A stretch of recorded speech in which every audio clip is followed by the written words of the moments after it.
Red green online present. Obaidul Quader সাহেব গতকাল নাকি বলেছেন আজকে এই যে 15% যে আপনার কর দিয়ে কালো টাকা সাদা করা হবে, তার জন্য কি এটা নাকি মাছের টোপ, মাছ ধরার জন্য যে টোপ দেওয়া হয় তাই দুর্নীতিবাজদের ধরার জন্য টোপ দিচ্ছে। হাস্যকর। প্রধানমন্ত্রী বলেছেন। তাহলে আমি ওবায়দুল কাদের কথা শুনলাম। যাই হোক, এখন ব্যাপার হচ্ছে যে আমরা তো দেখলাম যে আপনারা এই মাছের টোপ দিয়ে কাদের ধরেন, এবং কেন দেখুন আপনারা তো নিজেরাই এটার সঙ্গে জড়িত। আপনি বাজেট দেখলেই বুঝতে পারবেন যে রাঘব বোয়ালদের লুটে খাওয়ার আরেকটা ব্যবস্থা করেছেন। এটা এই প্রত্যেক বছর একই ঘটনা ঘটছে।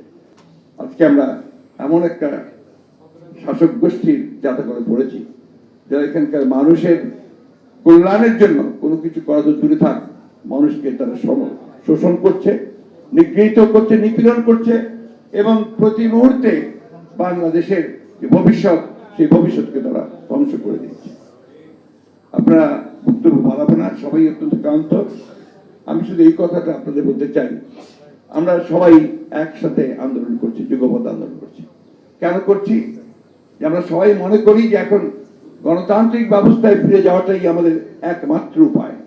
আমাদের অধিকারকে ফিরিয়ে আনা, ভোটের অধিকার ফিরিয়ে আনা, বেঁচে থাকার অধিকারকে নিশ্চিত করা, আমাদের কথা বলার অধিকারকে নিশ্চিত করা, এই বিষয়গুলো আজকে আমাদের সবচেয়ে বেশি সামনে এসে দাঁড়িয়েছে, এবং সেটাই আমাদেরকে অর্জন করতে হবে।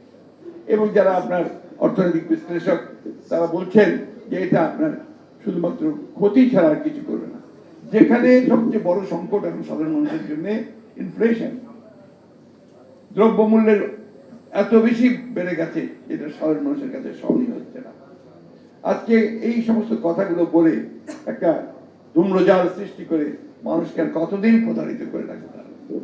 তাই আমি সকল রাজনৈতিক কর্মী, এখানে বেশিরভাগই আছেন আপনারা, আমাদের নেতৃবৃন্দ আছেন, আমাদের একটাই আমাদের আপনাদের কাছে আবেদন যে আজকে দল মত নির্বিশেষে আমাদের ছোটখাটো দোষ ত্রুটি ভুলে গিয়ে আসুন আমরা সবাই একসাথে হই। আমাদের সেই 1971 সালে স্বাধীনতা যুদ্ধের যে চেতনা, এই মানুষগুলোর সামনে যে স্বপ্ন ছিল, সেই স্বপ্নকে বাস্তবায়িত করার লক্ষ্যে আমরা আবার সবাই একজোট হয়ে সেই লড়াইটা শুরু করি, যে লড়াইয়ে আমরা অবশ্যই তাদেরকে পরাজিত করতে সক্ষম হবে আমরা বিশ্বাস করি। আমি আপনাদেরকে আজকে আমার দলের পক্ষ থেকে, আমাদের নেত্রী দেশনেত্রী বেগম খালেদা জিয়ার পক্ষ থেকে, আমাদের নেতা জনাব তারেক রহমানের পক্ষ থেকে আমি আপনাদের আজকে আবার সিরাজুল ইসলাম খানের প্রতি আমাদের শ্রদ্ধা জানাচ্ছি, আপনাদের সকলকে ধন্যবাদ জানাচ্ছি। এই বিশেষ প্রতিবেদনটি যদি আপনাদের ভালো লেগে থাকে অথবা উপকৃত হন, তাহলে অবশ্যই এই চ্যানেলটি সাবস্ক্রাইব করুন এবং লাইক, কমেন্ট ও শেয়ার করে রেড গ্রিন অনলাইনের সাথেই থাকুন। Thanks to everyone. Red green online.